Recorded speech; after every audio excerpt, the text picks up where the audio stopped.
এজাক কণ কণ ছাত্ৰ ছাত্ৰীৰ অসমৰ মুখ্যমন্ত্ৰী ডক্টৰ হিমন্ত বিশ্ব শৰ্মালৈ আহ্বান। হিমন্ত মামা, আমাৰ বিদ্যালয়খন পানীত জাহ যাব এতিয়া, বিদ্যালয়খন ৰক্ষা কৰক।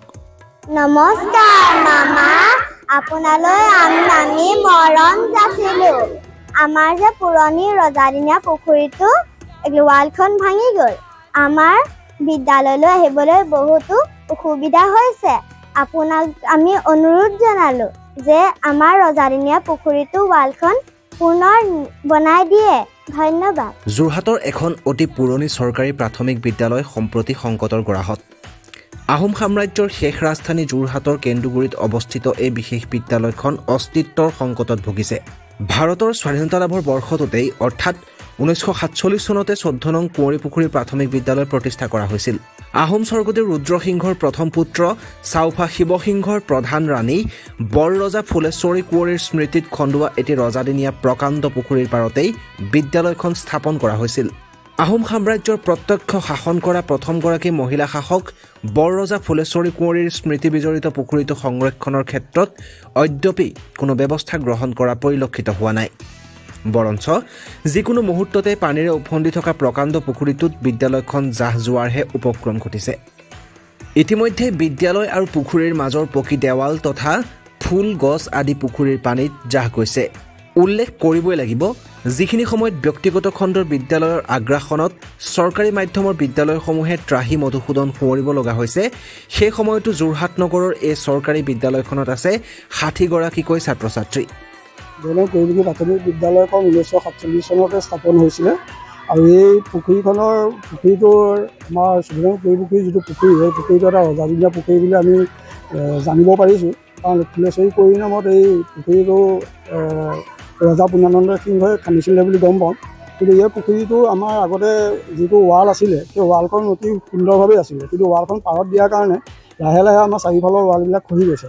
ইতিমধ্যে আপুনি অৱগত যে আমাৰ 15 আগষ্ট 2025 15 আগষ্ট তাৰিখে আমি ফ্লেগ হচিং কৰাৰ পিছতেই আমাৰ ৱালখন খহি পুখুৰীৰ ফালে হেলনীয়া হৈ যায়। কিন্তু তাৰ আগতে আমি ৱালখন খহি নোযোৱাৰ আগতে আমি দেখিছিলোঁ যে ৱালৰ কাষত ডাঙৰ ডাঙৰ এটা ফুটা হৈছিলে।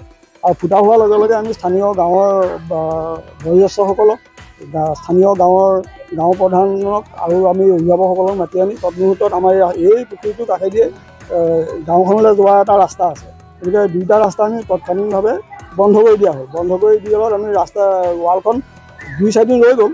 তাৰপিছত দেখিলোঁ ডাঙৰ ডাঙৰ গাঁত হৈ গৈ পেলাই 15 আগষ্টৰ দিনা খহি গুচি গ'ল। যেতিয়া 15 আগষ্টৰ দিনা খহি গুচি গ'ল, তেতিয়া যিহেতু 16 আগষ্টত স্কুল খোলা আছিলে, গতিকে মোৰ হাতত কোনো উপায় নাছিলে। তেতিয়া মই কি কৰিলোঁ, একদম তৎপৰ হৈ আমি গাঁৱৰ ৰাইজ, স্কুলৰ আৰু পৰিচালনা সমিতিৰ লগত লগ লাগি তাৎক্ষণিকভাৱে কেইটামান বাঁহ আনি পেলাই ল'ৰা ছোৱালী যাতে পুখুৰীৰ ফালে যাব নোৱাৰে, অস্থায়ীভাৱে আমি বাৰান্দাখনত এটা বেৰা দি দিয়াৰ ব্যৱস্থা কৰা হ'ল। এইসকল কণ কণ শিক্ষাৰ্থীয়ে মৰণত শৰণ দি দৈনিক বিদ্যালয়লৈ অহা যোৱা কৰিব লগা হয়। এবাৰ কল্পনা কৰি চাবচোন, কেতিয়াবা কি ভয়ংকৰ বিপদৰ সন্মুখীন হ'ব লগা হ'ব পাৰে ছাত্ৰ ছাত্ৰীসকল। কণ কণ ছাত্ৰ ছাত্ৰীসকলক পানীত পৰি নাযাবলৈ বিদ্যালয়ৰ বাৰান্দাত দিয়া হৈছে বাঁহৰ বেৰা। কিন্তু এয়া সঁচাই পৰ্যাপ্ত হয় জানো? সেই বিদ্যালয়খনৰ সকলো ছাত্ৰ ছাত্ৰী, শিক্ষক আৰু অভিভাৱকৰ মুখ্যমন্ত্ৰী তথা চৰকাৰলৈ কাটৰ আহ্বান। মুখ্যমন্ত্ৰী মহোদয়, আমাৰ বিদ্যালয়খন ৰক্ষা কৰক। হিমন্ত মামা, আমাৰ বিদ্যালয়খন পানীত জাহ যাব এতিয়া, বিদ্যালয়খন ৰক্ষা কৰক। এইবুলিয়ে বিদ্যালয়খনৰ ছাত্ৰ ছাত্ৰীসকলে অনুৰোধ জনাইছে অসমৰ মুখ্যমন্ত্ৰীগৰাকীক। সমান্তৰালকৈ আহোমৰ দিনৰ ৰজাদিনীয়া বৃহৎ পুখুৰীটোৰো সংৰক্ষণৰ দাবী জনাইছে 14 নং কুঁৱৰীপুখুৰী প্ৰাথমিক বিদ্যালয়ৰ শিক্ষক শিক্ষয়িত্ৰী, ছাত্ৰ ছাত্ৰী তথা অভিভাৱক অভিভাৱিকাসকলে। নমস্কাৰ মামা, আপোনালৈ আমি মৰম যাচিলোঁ। আমাৰ যে পুৰণি ৰজাদিনীয়া পুখুৰীটো ৱালখন ভাঙি গ'ল।